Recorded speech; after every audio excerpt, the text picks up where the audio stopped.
Hello, and welcome to Higher Voltage, a podcast about higher education that explores what's working, what's not, and what needs to change in higher ed marketing and administration. I'm your host, Kevin Tyler. All right, President John Comerford, thank you so much for joining me today on Higher Voltage. It's so great to see you again. We had a conversation a couple of years ago when I lived in Columbus, Ohio. I appreciate you making the time to have another chat with us about all things higher ed, but mostly about partnerships. It occurred to me while I was reviewing some of the material for this conversation that we had scheduled this interview the day after rankings had been released. And I know that you have some very significant and direct thoughts on rankings. And so I thought we might expand this topic area from not just partnerships, but also in terms of having conversations about prestige and price. So just a little background, and we'll have a link to this on our page for this episode, but a little background. President Comerford from Otterbein University penned an op-ed for The Hill talking about the higher ed's need to return to service ethic approach to teaching. And it was published on the day of the presidential debate coming to Otterbein's campus. And I just want to talk to you about some of the thoughts that you included in that piece, particularly around prestige and price coming off the heels of yesterday's rankings releases. Can you talk about your general perception of the way that higher ed is ranked or assessed, and your thoughts on how it could change moving forward? Well, sure, Kevin. I'm glad to be back with you to have another conversation. It has taken me some time to get over you leaving Central Ohio, but you've landed with a great firm, and so I'm glad to talk to you again. And we've got lots of ground to cover as usual. I fundamentally think that a focus on rankings and prestige is the rot at the heart of American higher education. It leads us to a model where all the incentives are perverse. All the incentives in American higher education that most institutions respond to end up doing harm to students, harm to society, and harm to the institutions themselves. And so at the heart of it is if it's all about input variables, right? And that's what the rankings primarily measures, input variables, how selective you are, how much money you spend, what other schools think of you on this sort of silly reputational score and things like that. If those are all the variables, then nowhere are the outcome variables or the process variables about how well do you do for your students. It rewards schools for trying to attract the best and brightest. And then guess what? They graduate the best and brightest. I'm frankly not impressed. We ought to be creating an incentive for schools to serve underrepresented populations and to do the work of lifting up our society and making the American dream more achievable for more students.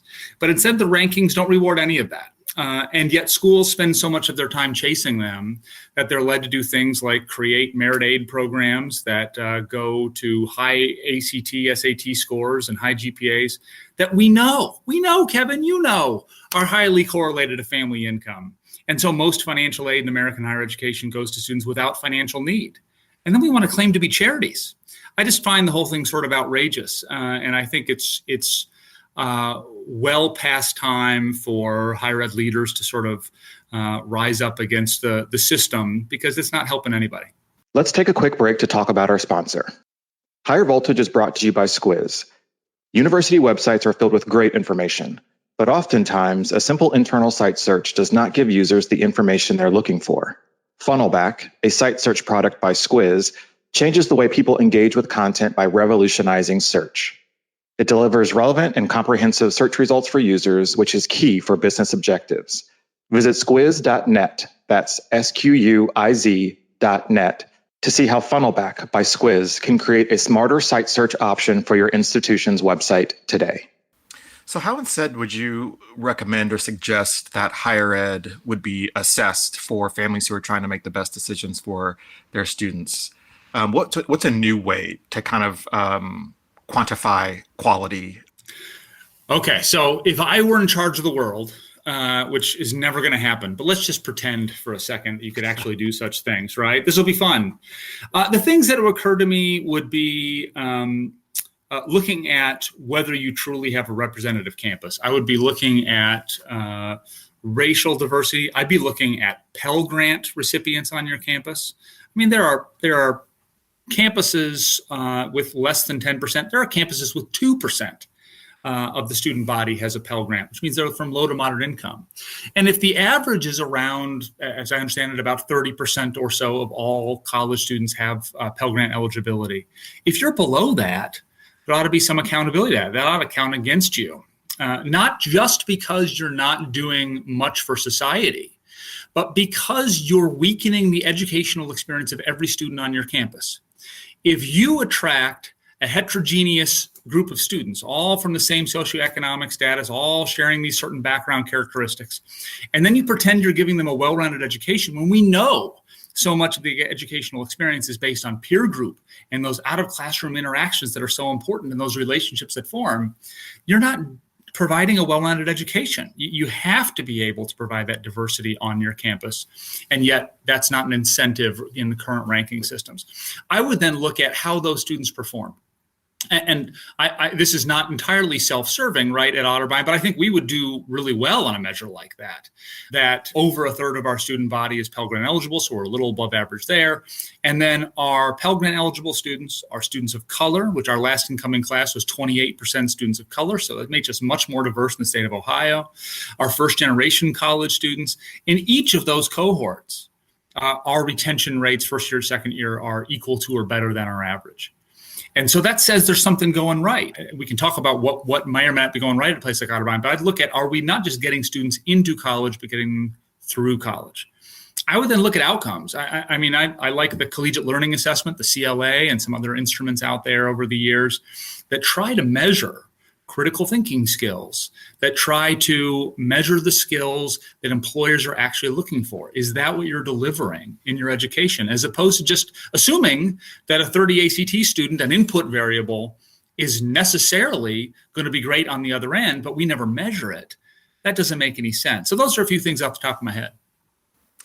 I love all of those points that you just mentioned. And one of the most striking points about your response there, and also that you bring up in your piece from 2019 in The Hill, is about the way a person can stay in school. The way that a school can retain a student is by making sure they know what the costs are going to be all the way through, right?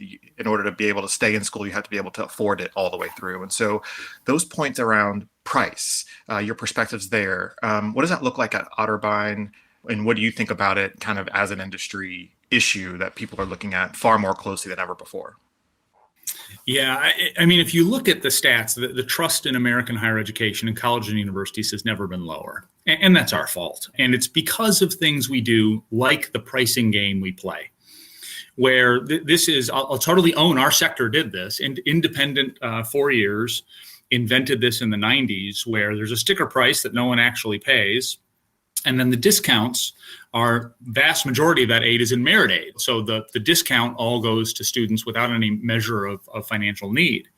What that does, it creates this artificial inflation where that sticker price goes up and up and up, even though the net price, for the most part, in higher ed hasn't really changed, as I understand. Now, public universities chasing prestige in their own right are picking up that model as well and providing lots of internal discounts, primarily in the form of merit aid.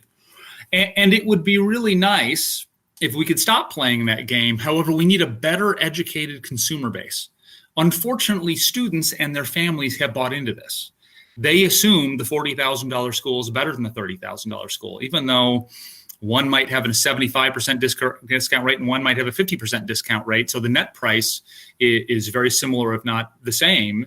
It just doesn't resonate. And so we need a better educated consumer base. We need to be honest with the students coming to us. The problem for an individual institution like Otterbein is we can't be the one that bucks the model, because given the consumer's understanding of price equals quality, we don't want to be the highest in the group, but we also can't really afford to be the lowest and be perceived as the least quality in the group. And so we've done a couple of things. One is, who's really punished in this pricing game we play is first generation students who don't understand the sticker price isn't real. What they understand is, oh, that's $30,000, $40,000 a year. I could never afford that. My family doesn't make that much in a year. I can't even look at that school. So they don't apply. We can't package their financial aid. And they're blocked out of schools like ours. And so we've done something we call the Opportunity Scholarship, where how do you get to that population and make them understand you're affordable? You don't, the FAFSA and then waiting 6 months for a financial aid package and all these forms, and the federal government's made this very complicated. How do you cut through that? So we just said, hey, if you're from a family income in Ohio that is $60,000 or less, Otterbein will meet your full need for tuition, period. And that's clear, understandable, and that's where we're seeing the growth in our classes, especially pre-pandemic. It was all from these underrepresented populations because we had found a signal into them about our affordability. Then for all of our other students, one of the games that schools play with price is we will give you a steep discount your first year, but then one of the reasons that sticker price goes up year over year over year, and many times the rate of inflation, is because that discount stays the same.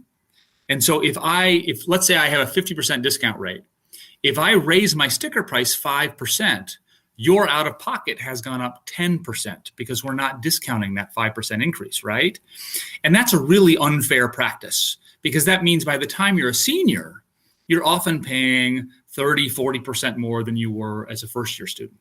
That's not fair. That's just unconscionable. And so we've got to be able to let students plan for the 4 years ahead. And rather than locking in that senior year price up front, which is what some of these tuition schemes where you pay one rate for 4 years, what we've done is tuition transparency. We just said, hey, listen, it's going to go up 2% a year. It's inflationary. The price of things goes up. You can plan for it.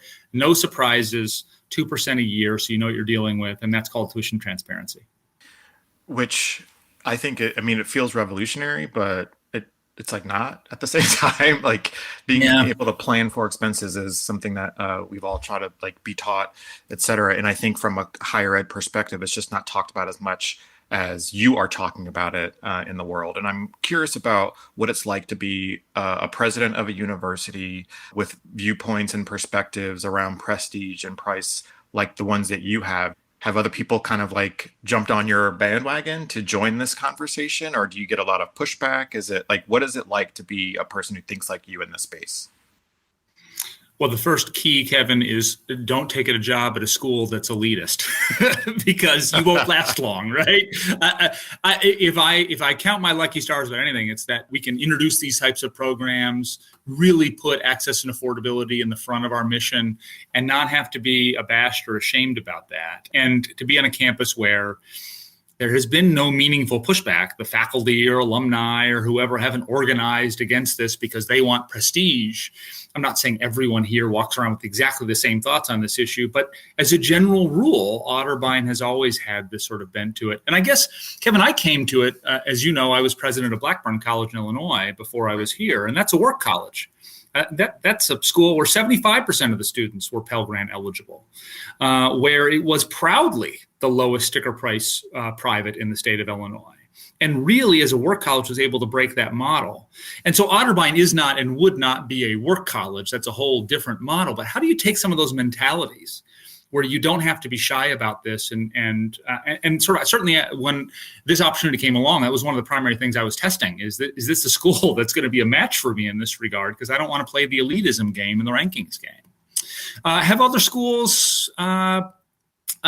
it's interesting. One of my theories is that, and maybe the pandemic accelerates this, or maybe it delays it, I don't know, that as the demographics of 18-year-olds continues to decline in Ohio and the Midwest, and now, as I understand it, 49 of the 50 states, the demographics are moving in the wrong direction for growth, that other schools who are fighting over those 30 ACT students, and we do too, will wake up one day and say, hey, Otterbein and a few other schools, they're still growing. What are they doing? And we'll say, well, we're doing need-based aid. We're doing tuition transparency. We've sort of trying to change the game here and chase a different population of students. And so I can't say there's been some groundswell, but I'm working on it. I think it's a worthy cause to work towards. I'm wondering about like these initiatives that you have and the way that the school is performing under these new kinds of policies around need-based aid and diversity, et cetera. Has Otterbein seen a drop in rankings because of those decisions? And I know that based on what you say, it sounds like you're okay with that, but I just want to see if has been that drop because you're focused on different things that feel more substantive for the people you're serving. Interestingly, no. It's funny. Have you heard Kevin Malcolm Gladwell's podcast, Revisionist History? Because he did a few episodes on the rankings. And one of his theories, which I don't know if it's true or not, is that U.S. News, in fact, punishes schools that speak out against their system in the rankings. I don't know that anyone at U.S. News is paying attention to a small liberal arts college north of Columbus, Ohio, and so maybe we're just on the radar. Maybe they don't punish schools. I don't have any idea. We've seen our rankings increase. In fact, you just mentioned that rankings came out, in the last week or so, and we're in the regional comprehensive, the Midwest comprehensive university list, and we went from 21 to 12 in just 1 year, which is a huge jump in a year. And so I have a couple of theories. One, it's doing things like hosting presidential debates, hosting former Governor John Kasich and Arnold Schwarzenegger and John Kerry and Chris Evans of Captain America fame have all been on campus. And that sort of elevates probably some reputational scores, I'm betting, as other schools are like, oh, I didn't know Otterbein hosted a debate or whatever. And it might also be that not just me, but other leaders here speaking out and being leaders in the region and in higher ed, or trying to be, raises the awareness of a place like Otterbein and might change its reputational scores. That's just a theory, though. I have no idea. Sure. And I'd like to have you just kind of talk about here a little bit of Otterbein's history, because even as a Columbus native, I was not clear or aware of how progressive a university or a college at the time Otterbein was. You have shared some facts with me about Otterbein that I never knew about. So can you share just kind of how Otterbein has kind of stepped into the future before some of the other institutions in the area? I'd love to. Well, and this is one of the reasons I was encouraged to come here just a little over 3 years ago, is because of this sort of, it matched what I was looking for.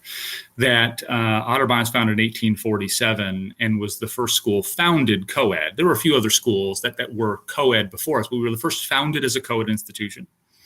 And we were the first to put women and men in the same classrooms. That co-ed institutions at the time, there were very few. And the general mentality was that men and women were preparing for different fields of work, or perhaps even that women couldn't keep up with the studies that men could keep up with. And so while there were women at the school, they were in very separate curricula. We've never done that at Otterbein. There's never been separate courses or curricula based on gender. We were the first to have women on our faculty from the very founding. We had 2 women on the faculty. Our first graduates were women. So there's this gender equality from the beginning. That extended to we enrolled students of color before the Civil War. And I can't claim that it's always been a straight line. We've always done the right thing there. But our founders were abolitionists and wanted deliberately to send a message in those first years about this being an inclusive community. And so that was important from the beginning. You fast forward a little bit into, say, World War II, and Otterbein deliberately recruited students of Japanese descent out of internment camps. As we all know, it's one of the national shames in the history of our country that we interred Japanese Americans during the war. And we had a strong population of students. And in fact, when the students first came here, one of my predecessors, who was president in the 40s, had the campus chaplain assigned to escort those students to class to make sure that they would not be harassed. And once that worked for a few weeks, and that stopped because in fact, they were so welcomed and supported that they recruited their friends and colleagues of similar ancestry. And so one of the phrases you'll hear around here is do the right thing before it's popular. And so there's points in history where Otterbein did that.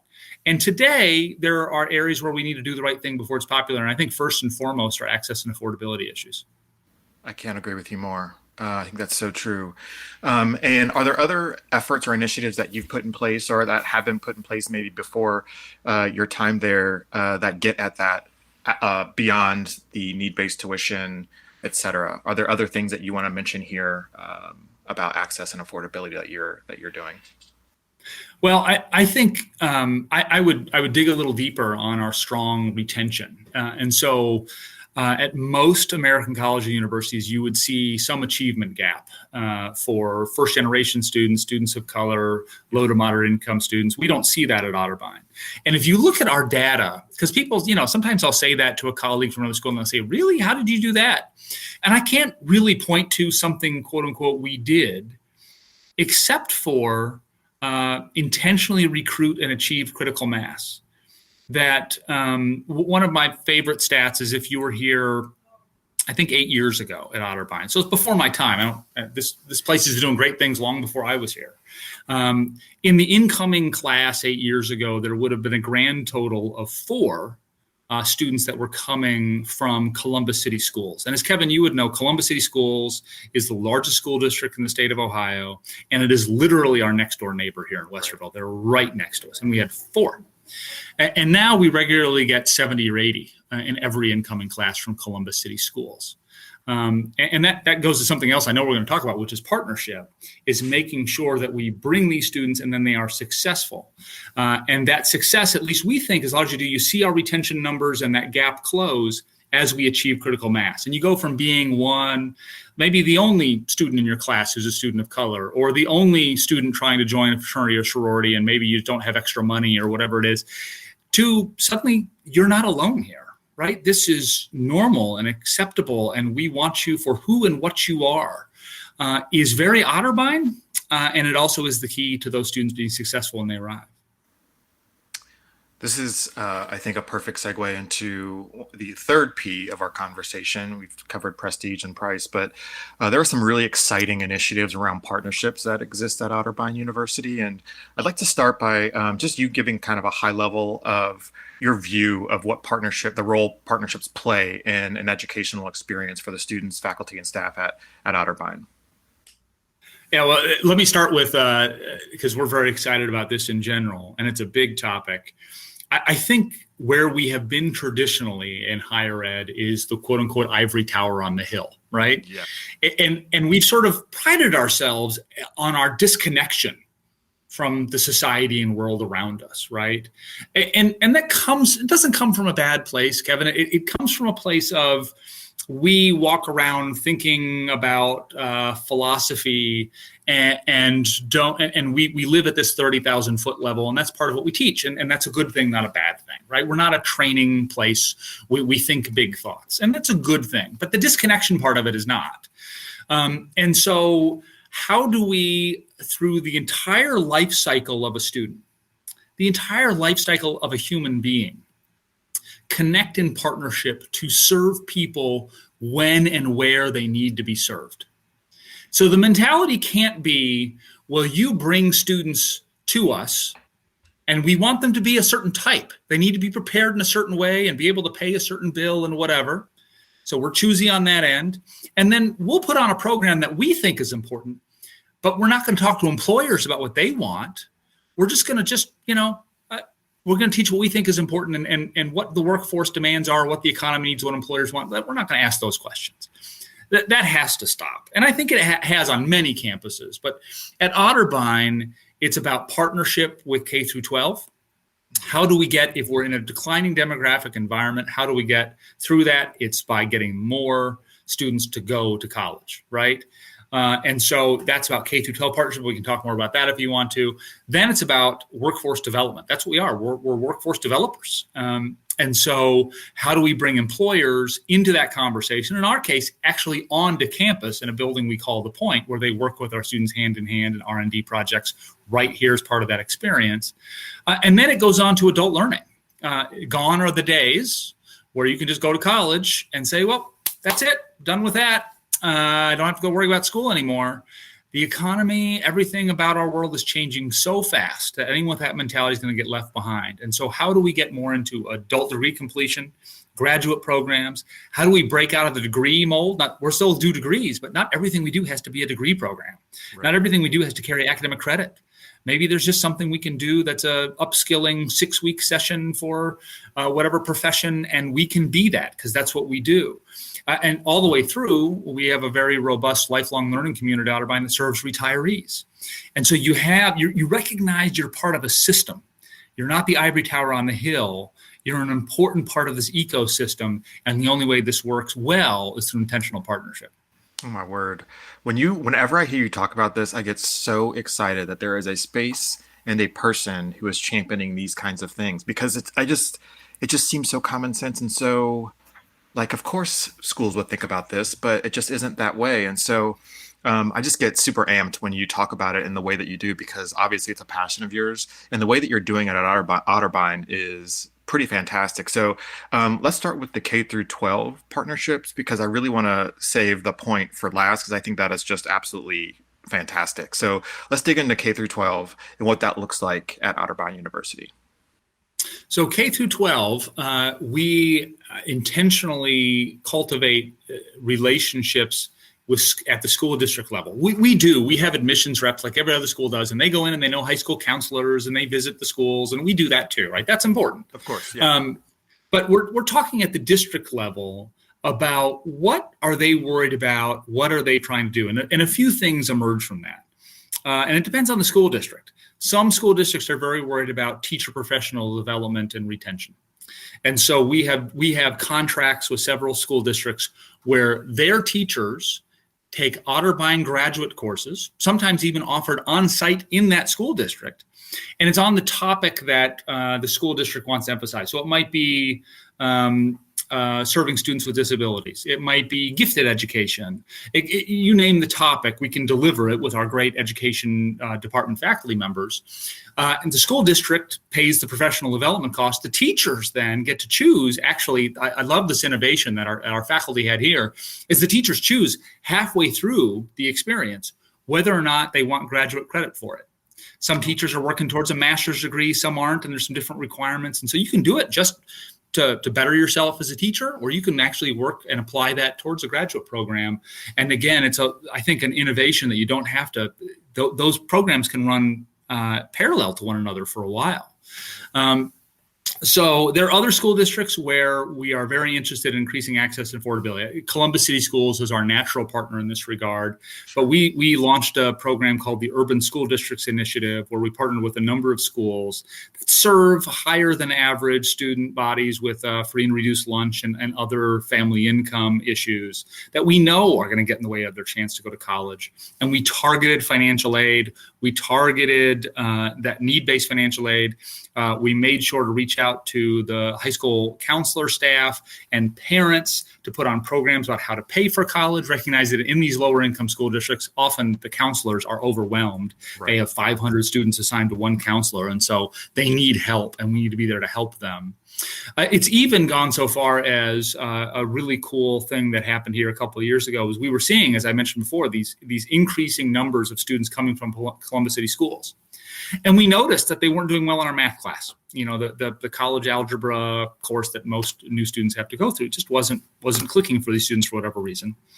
And so again, our education faculty and our math department faculty went to Columbus City schools, put on a summer program, we got a grant for this, where they worked with the high school math teachers so that we could better understand how they were teaching math in the high schools. And those high school teachers could better understand how we were teaching math at Otterbein and in higher education.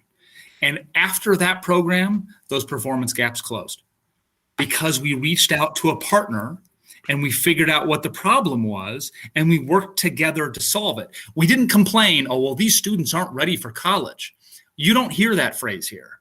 We talk about being a student-ready campus, not college-ready students.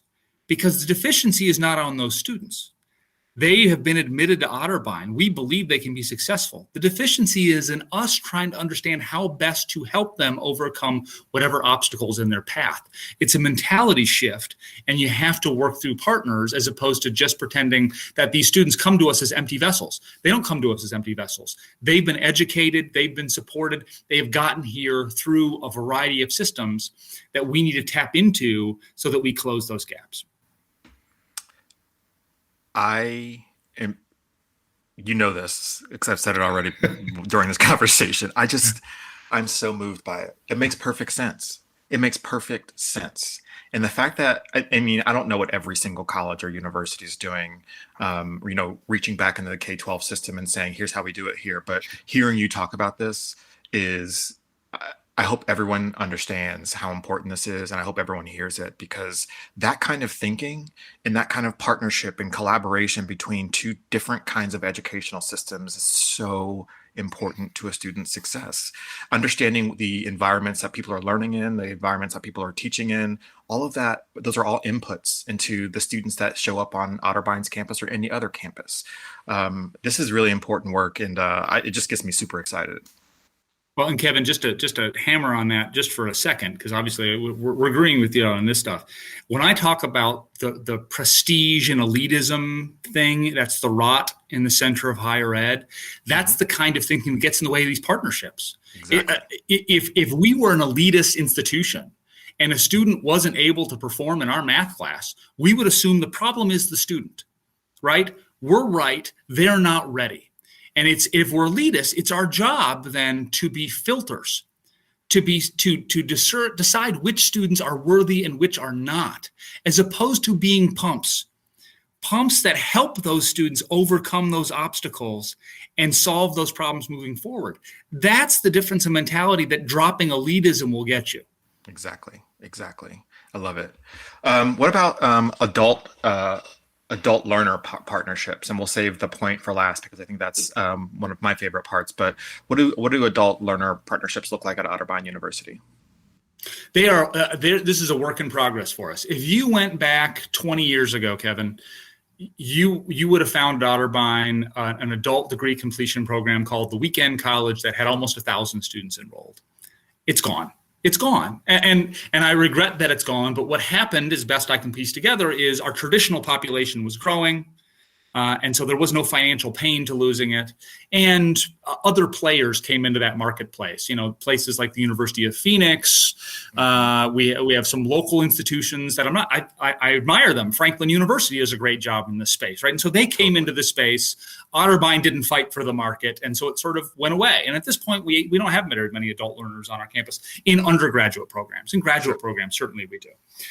So we need to get back into this space. This is an important extension of our mission and a lot of the students who do well here. But again, it's through partnership. If we just decided tomorrow, hey, let's put up an adult degree completion program. We'll just put it out in the market. We'll advertise it a little bit. It'll be great. I don't think that's going to work. It's a competitive space at this point. We don't have the right course structures. We would have to have faculty with better understanding about how to serve this population. We don't have a reputation in this space anymore. And so our partner in adult degree completion is going to be Columbus State Community College. Mm-hmm. Columbus State Community College has actually moved their Westerville Education Center, which used to be on the other side of town, onto our campus. And in their former location, again, pre-pandemic, 1,500 students a year would run through that location. And it was just sort of a hodgepodge of courses. You couldn't get a whole associate's there. What they've moved now to our campus in Westerville is going to be entirely 2+2 programs with Otterbein. Wow. If you're a Columbus State student on this site, you will have been dual admitted as a new student to Otterbein. So you don't have to go for 2 years to Columbus State and hope you get in. Right? We're going to admit you immediately and make you part of that campus community. We're going to assign you a joint academic advisor to make sure you don't take the wrong course, you don't lose stuff and transfer. And then we're intentionally building these 2+2 pipelines so you can have the same advisor, the same parking spot, and work through on a 4-year basis a degree program that will be less expensive than any of the public universities in the state of Ohio, right here on site. And as Dave Harrison, their president of Columbus State, and I say, we want this to be the most innovative partnership between a community college and a private institution in the country. And we think we have the ingredients to do that. Oh, by the way, we're going to build a building that will house them. And we'll have another partner that's Southside Early Learning that is interested in bringing in a childcare center. It'll be an 18-hour-a-day childcare center, Kevin. And so during the day, it can serve, faculty, staff, and other people that need childcare during the day because we don't have that on campus. We need that. It's high demand. And in the evenings, it can serve adult learners who need some place to put their kid while they go to their 3-hour class. And so Southside gets to use their facility 18 hours a day is a much more attractive financial model for them. And we get in the same building with Columbus State, a childcare center to serve that population. We couldn't do this without partnership. Oh, my word. I love this. I love conversations like this about innovation and understanding not just what people need in their educational experience, but what they need in their lives so that they can get the educational experience. And I think, granted, the role and responsibility of higher ed has, ballooned, right? We're now, higher ed is now responsible for mental health and food security and all these other things, which, yes, I agree with. If there are resources to be, invested in those spaces, yes, I fully agree. But the way that you're going about addressing these needs just makes so much sense, because there's shared skin in the game. Everyone gets a benefit. And especially students, can take the time they need to study, get educated, and graduate and move on to whatever is next in their lives. And I think that is the most incredible benefit to all of this, is that it's so student-centered. Like, that's the only thing that these partnerships are about, is like making sure that students succeed. And of course, the secondary motivation is that there's benefit from the universities and colleges that are in nonprofits that are participating. But this is fantastic. I guess lastly is the point. And this is this facility is absolutely mind-boggling to me. Just please explain from a high level, and then we'll kind of dive deeper into that, because I think the model is fantastic. Yeah. So, and this is my predecessor, Kathy Crandall, gets full credit. I showed up just in time to cut the ribbon and take all the credit. I did this. The conception of this thing was not mine, but it matches. Again, I came here for a reason. This was really exciting stuff. Yes. Shout out to Kathy Crandall. Yes. That's right. Hopefully she's listening in. We were going to launch an engineering program 4 or 5 years ago. And obviously to launch engineering, you need new labs and a new facility and all that. And the university had bought a former manufacturing facility, 60,000 square feet on the west side of campus, just to control the land some decades earlier. And it was just there. It was literally housing. It was furniture storage. All the old bunk loft beds from the residence halls, I guess, were stacked in there. And so, okay, well, this would be a good place for the engineering program, but we don't need 60,000 square feet. So what else are we going to do with it? So in there is engineering and classrooms and labs, and other programs are based out of there too. Then there's a makerspace, which is laser engravers and 3D printers and a wood shop and a metal shop and all this crazy expensive stuff that I'm not allowed to touch because I would hurt myself. But it's all very cool to see the students working on it. And that's engineering students use it. Art students use it. It's designed as a STEAM center, because think about artists, and they're doing sculpture and they need all this equipment is great for them. It is open to the community, so you can buy a membership to it. Then most of the square footage in this building, though, Kevin, I think this is what you're driving at, is dedicated to corporate partnership. So we have everyone in the space from startups that have spun out of, we're near Ohio State, which is a research institution. So a startup spins out of them and needs a place to land. They've landed at the point. We've had Fortune 500 companies in the building and everything in between, all different fields and different industries that they're working in. And they lease spaces in the building. In exchange for them leasing in the building, one of the things we ask of them is you need to work with Otterbein undergraduates in your company. So they hire interns, they work with classes on R&D. The companies are really excited about it because it's a lot of R&D work. And so there's a lot of PhDs that work for these companies that always loved the campus environment. And so here they get to come and they get to be part of a campus environment, work with students again, but still get their good paycheck from their private employer, right? And so they get the best of both worlds. Right. Our students get these hands-on applied experiences, and it is a game changer. And then it's a community center too. We have all sorts of event spaces, and this has become the hub for community activity in Westerville, Ohio. If there's a community meeting, lifelong learning community, state of the city address, it's all happening at the point. And so, what are some of the projects or products or things that the students get to work on? I mean, it's not just like interning, right? It's actual employment. And so can you talk a little bit about the opportunities that exist in the space from the partners that are in the building? Yeah, so it's all over the place. So let's give you a couple examples from different ends of the spectrum here, right? We've had JP Morgan Chase in the building, and obviously they're a Fortune, I don't even know, 10, 25, right, whatever, and they're huge, right? Well, they're just huge. I mean, beyond our understanding, huge. And what they're doing at the point is, or have been doing at the point, is financial technology. So they're working on cryptocurrency, virtual branches, and so we have a bunch of virtual reality goggles and things. So you walk into a virtual branch and they're testing all that out. And our students are working on these projects. In fact, one of my favorite pictures is we got a visit from Jamie Dimon, the CEO of JP Morgan Chase, was on campus, and a bunch of Otterbein students had him in a corner, and he's wearing a virtual reality headset and groping at the air around him, and I'm taking pictures of Jamie Dimon doing this, which is pretty entertaining to me. So that's on the one hand. On the other hand, another example was we have a company called Stable with a Z at the end, where it's actually an Otterbein alum and good friend who decided to do a startup where he was frustrated by everywhere you go, you find a shaky table at a restaurant. And then what do? You shove sugar packets or a bunch of napkins underneath to stop it from shaking. And so this is a new leg system. It's called Tap to Adapt, where you sort of hit the side of it, and it evens any flat surface on any rough terrain. And so it's being used first in construction environments. You have a sawhorse on a construction site, and it's a rough construction site.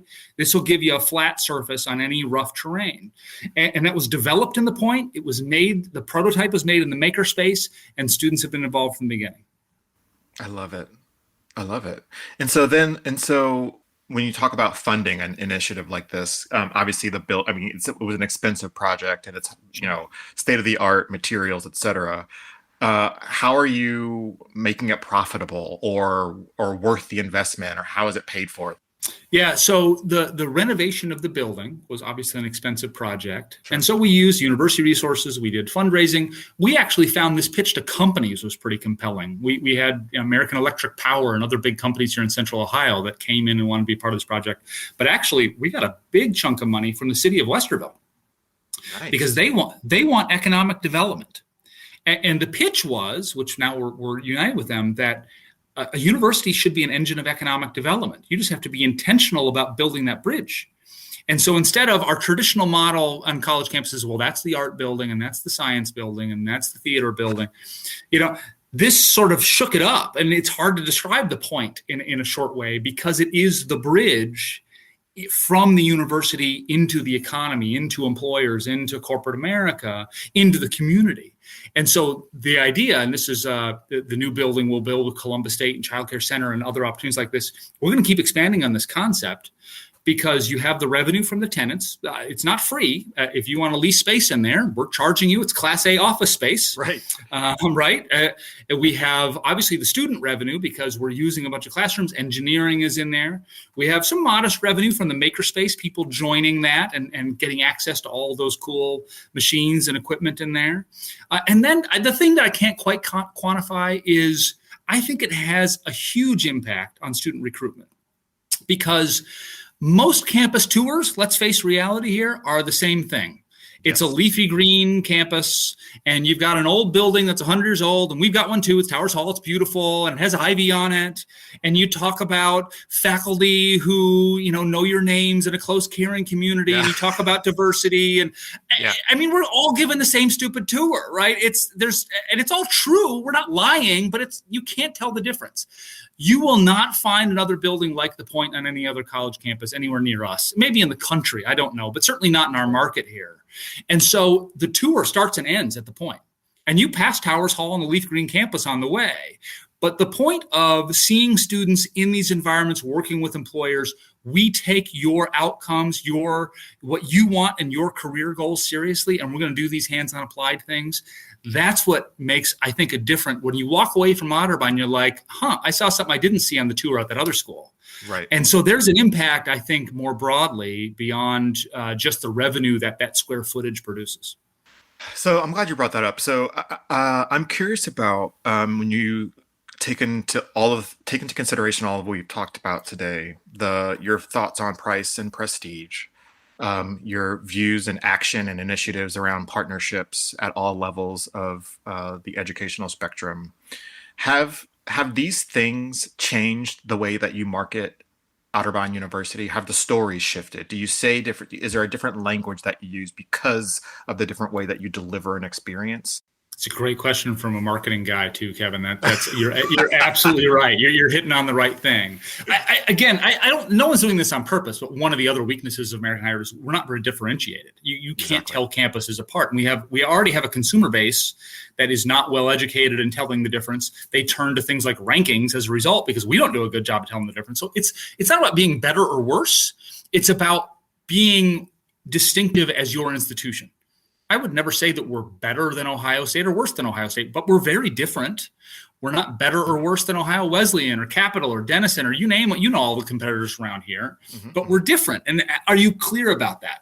And so the conversation we had over the last year was, okay, we think we're different in this space that the point has brought us, that we're going to be the school that deliberately links your career goals to experiential learning opportunities that tie into a great broad liberal arts curriculum.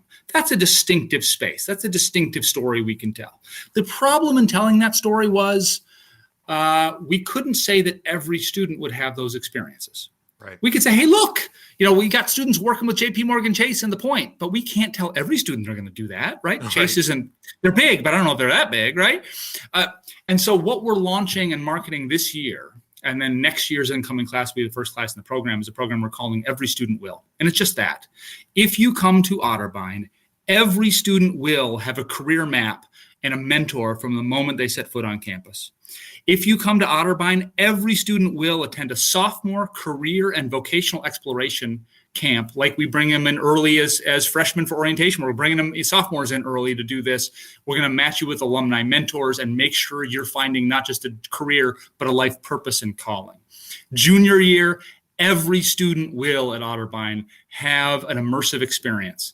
Most of them will be in professional settings, but it might be study abroad. It might be something cross-cultural.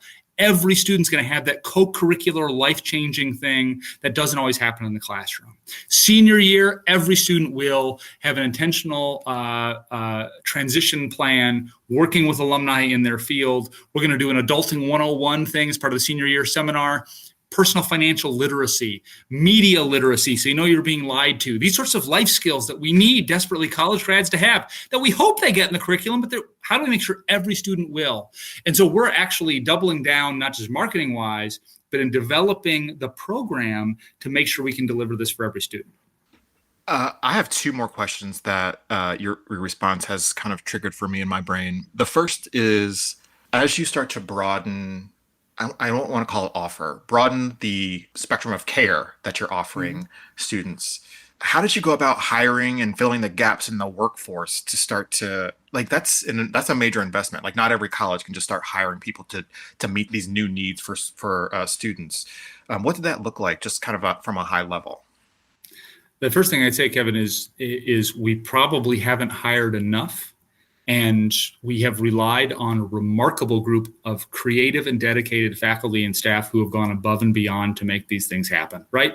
We've hired a few new positions. There are positions, say, for example, that run the point and manage corporate relationships now and things like this. But it's not some wholesale, as you know, we're not a wealthy institution. We're not a poor one either. We're somewhere in the middle, right? And so it's not like we had the money tree that grows out back of Harvard doesn't grow here, right? I don't have one. And so we have to make tough choices about resource allocations. And so it's been about creativity. So it's things like and this was not my idea, it was actually the staff's idea that we had a Center for Career Development and a Center for Student Success. As we're talking about a program like Every Student Will, the staff came and said, we think we should merge. We think we should be a one-stop shop for all things academic and career related, because those things are so intertwined that we're in two different offices with two different staffs running two different programs doesn't make any sense anymore. We have to be united around this. It's about faculty who have found corporate partnerships and brought them to us and integrate those corporate partnerships into their classroom, right? Sometimes it's interns. Sometimes we're getting great corporate experiences because a company will come to us and say, hey, we have this problem. We have this new product. We need this market research done. And a faculty member will embed that into their course. Right? So you're not hiring someone to do that. You're just reshaping a course to have that hands-on, real-life, non-theoretical stuff in the course. So I'd be happy to go through details with anyone who wants to talk about it. We didn't get a $1 billion gift that's paying for all this stuff. Right. We prioritized. We made some tough choices, but mostly it's been the dedication and creativity of our faculty and staff. And the commitment to being a student-centered institution. That's right. And I think that matters. And then the last question I have for you, if you could just speak to it from your perspective, is what do you think gets in the way of lots of other college presidents, leaderships, university leaderships to make decisions like the ones that you've been making and have made and being student-centered? Is it the rankings? Is it just the historical nature of higher ed? Like, why does it feel like such a revolutionary act to behave the way that you're behaving and benefit to the student? Yeah, I don't have a great answer to that question. That's a terrible premise to an answer, but I'm gonna give it to you anyway because I don't pretend to understand that entirely. Totally I think it is such a challenging environment for most institutions in higher ed right now. The shrinking demographics, the more competitive environment, we're all out trying to out discount each other. And what you're hearing and that what sounds exciting from Otterbein is that we're not going to play that game. We're going to play our own game, right? Because playing that game, I don't really see a path forward there. There will be for some schools, if you got $1 billion endowment and a money tree out back, you might be able to make this rankings and prestige thing work for you. Hey, more power to you, I guess. But for 99% of schools, that's not going to work. But you're caught in this loop. And the reality is saying something like, we don't care about prestige is a scary thing to say. Because, oh my God, what happens if, as you asked, what happens if our rankings fall? What happens if, by serving first generation students, our average ACT goes down by a point? Oh my God, what's going to happen? The reality is, though, I don't see another alternative. I just don't. I look around at the competitive landscape. I don't see a path forward otherwise. Right. And so you've got to define your own game because you're going to lose that other game. It's not going to work. And my goal at Otterbein is what most schools think is build prestige and they will come, right? We get higher in the rankings and then those students will come and then they'll be willing to pay money to come, right? That's the theory. Okay, so I need to discount the heck out of 30 ACT students and give them all 90% discounts and lose tons of money on every single student that comes here to drive up that average. I need to do silliness like spend all sorts of money marketing myself, not to families, but to other campuses so that they vote for me higher on these rankings forms, right? It incentivizes all these things that are only going to cost me money. I'll add one more. I need to attract those 30 ACT students that are from higher income families. I need to build a Disneyland campus. I need a Starbucks in every corner. I need a lazy river. I need a climbing wall. I need apartment style residence halls. I need all this stuff that costs tons of money, but has no impact on education. None. In fact, you could argue it hurts education, but that's what you have to do to compete in that space. And so you are then stuck with declining revenue per student as you're trying to discount and buy those high ability students and increasing cost to operate your Disneyland campus. Lower revenue per student and higher costs of operations is not a path I'm interested in. And I think other schools will wake up to that fact. That's it for this week's episode of Higher Voltage. We'll be back soon with a new episode, and until then, you can find us on Twitter at VoltHigherEd, and you can find me, Kevin Tyler, on Twitter at KevinCTyler2.